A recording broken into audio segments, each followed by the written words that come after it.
Alors on me pose souvent la question, comment t'as démarré YouTube? Qu'est-ce qui t'a donné l'envie? Ça a été quoi l'étincelle? Eh ben pour répondre à ça, faut remonter assez loin en arrière. Enfin, pas trop quand même. À dire vrai, faut remonter jusqu'à la fin de mon lycée. À ce moment-là, on me demande ce que je veux faire dans la vie, et comme 99% des jeunes à cet âge-là, ben j'en sais foutrement rien. Il y a juste un truc qui est sûr, c'est que si t'as fait bac S et que tu fais pas ingénieur derrière, c'est que t'as juste raté ta vie. Et ça, tout le monde me le rabâche en permanence, à l'exception de ma maman qui me dit que l'important, c'est de faire quelque chose qu'on aime avant de penser aux zéros alignés sur le chèque à la fin du mois. Mais je la crois pas trop à l'époque, alors j'écoute ce qu'on me dit, parce que ça me semble plutôt plausible, et c'est parti pour 2 ans de prépa en bio. C'est bien la bio, j'aime bien la bio. Seulement, au bout de 2 ans, je me rends compte que les débouchés dans ce domaine, c'est pas du tout ce que j'attendais.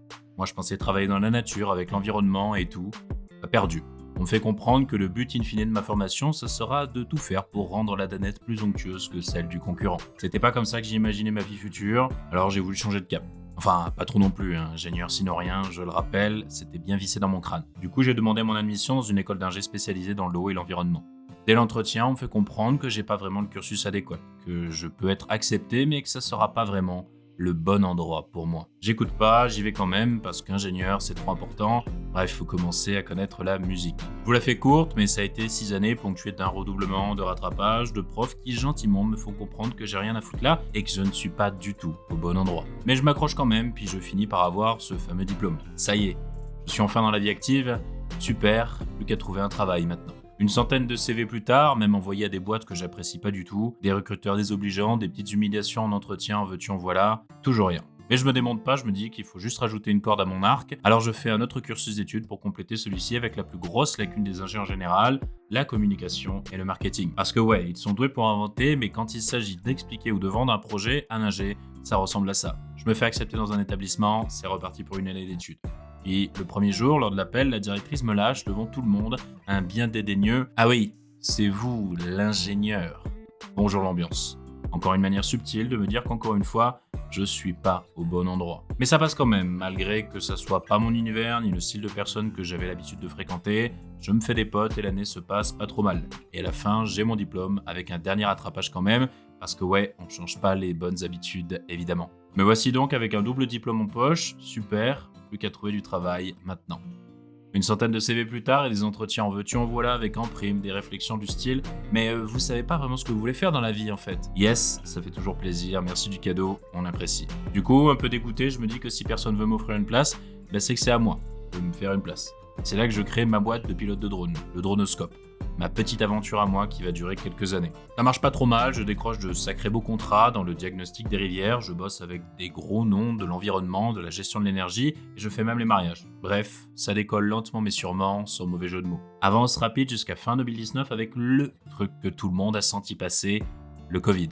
Là, comme pour beaucoup de boîtes, c'est la cata. Plus de clients, plus de budget, plus de revenus. Je vivote tant bien que mal jusqu'à la sortie du Covid, et pour que les affaires reprennent, je décide de tenter le tout pour le tout. J'investis dans un expert en référencement pour qu'il me retape le site comme Jaja et que ce dernier apparaisse direct en première page de Google. Ça commence à fonctionner, je vois déjà les premières retombées positives en termes de visites. Et puis là, les locaux de VH qui hébergeaient mon site flambent. Ouais.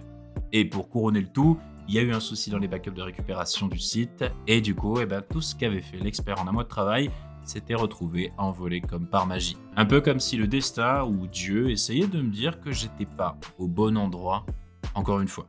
Gros coup dur donc, je me démonte plus tôt, je déprime, je suis littéralement au fond du trou.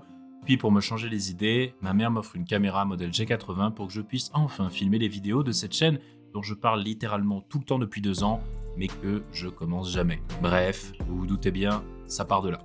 Avance rapide jusqu'à aujourd'hui, où après 2 projets en financement participatif absolument incroyables, un total de 274 vidéos sans compter celle-ci, pas loin de 400 000 vues cumulées, on se retrouve à 5 000 sur la chaîne. Ça peut paraître peu par rapport à des géants de la plateforme, c'est sûr, mais j'essaye toujours de m'imaginer ce que ça ferait 5 000 personnes au même endroit en vrai. Et j'ai regardé, ça fait un joli stade. Et je pense que n'importe qui se retrouverait forcément impressionné de voir un stade entier écouter ce qu'il a à dire.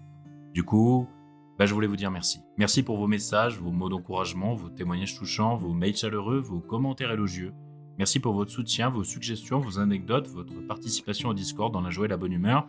Et j'en profite d'ailleurs pour remercier mes 2 modos, Caracol et Guillaume, qui œuvrent chaque jour pour rendre cet espace communautaire aussi agréable et fun que possible pour tout le monde. Et puisqu'on en est aux remerciements externes, je n'oublie bien évidemment pas ma maman et mes grands-parents ainsi que mes potes qui, quoi que je fasse, ont toujours été là, même quand j'étais vraiment, mais vraiment au fond du trou. Et pour revenir à vous les abonnés, merci pour votre confiance dans mes projets, merci pour votre patience dans leur aboutissement et dans leurs envois, parce que je travaille tout seul avec maman qui vient m'aider, et forcément, j'ai pas autant de puissance de travail que peut l'avoir une grosse boîte.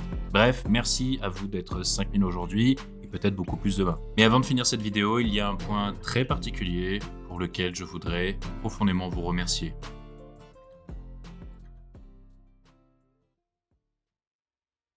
Je vais avoir 33 ans cette année et comme vous avez pu le voir, je suis passé par pas mal de trucs dans mon parcours. Des hauts, des bas, des expériences bonnes comme mauvaises, mais je regrette rien, hein. Après tout, c'est bien la somme de tout ça qui font ce que je suis aujourd'hui. Donc c'est tant mieux en fin de compte, je pense. Après, il y a toujours cette fameuse question que tu gardes toujours en tête. Est-ce que je suis en retard ou est-ce que je suis en avance dans mon chemin de vie?